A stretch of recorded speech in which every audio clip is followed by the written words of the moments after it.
ახლა ხან აღმოვაჩინე ესეთი სიბრძნე, რომ პოტენციალის რეალიზება თავის თავში მოიცავს რაღაცა სხვა პოტენციალებზე უარის თქმას. მოკლედ, ყველას გვეშინია, რომ ჩვენი პოტენციალი არ რეალიზდეს, რომ რაღაც არასწორი გადაწყვეტილებები მივიღოთ ცხოვრებაში და ის პოტენციალი, რომელიც გვქონდა, რაღაცნაირად დავკარგოთ. ეს არჩევანი განსაკუთრებით რთულდება მაშინ, როცა ადამიანს რამდენიმე რაღაცის გაკეთება შეუძლია და თითქმის ყველა ადამიანი ესე არის, ანუ სხვადასხვა რაღაცაში გვაქვს ნიჭები, რომლებიც შეიძლება ერთმანეთთან ესე დიდად დაკავშირებული არ იყოს და როდესაც ვდგებით არჩევანის წინაშე, რომ ერთ-ერთი მათგანი უნდა ავირჩიოთ, პარალიზდებით, იმიტომ რომ გვეშინია, რომ არჩევანის გაკეთების შემთხვევაში დანარჩენი არჩევნებისთვის უკვე გზა ჩახერგილი იქნება. ამ პრობლემის მსხვერპლი ვიყავი მეც და ფაქტობრივად, ანუ იმის გამო, რომ ერთ კონკრეტულ არჩევანს არ ვაკეთებდი, ფაქტობრივად ყველა პოტენციალი ჩემთვის დაკარგული იყო. ანუ ყველაფრის გაკეთება გინდა და ამ დროს არაფერს არ აკეთებ.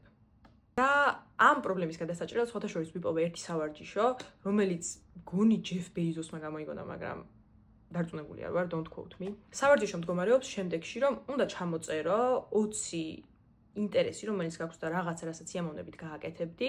შემდეგ ამ 20-დან უნდა ამოირჩიო მხოლოდ 5 და დანარჩენ 15-ს მთელი შენი ცხოვრების განმავლობაში ყველაფერი უნდა ქნა, რომ არ გაეკარო. იმიტომ რომ ადამიანები საშუალოდ 80 წელი უცოცხლობთ და სამწუხაროდ ამ 80 წლის განმავლობაში თითქმის შეუძლებელია, რომ პროფესიონალი პიანისტი იყო, მხატვარი იყო და არქიტექტორი იყო და რა ვიცი კიდე რაღაც ფსიქოლოგი. ამიტომ რაღაც არჩევანი მაინც უნდა გავაკეთოთ.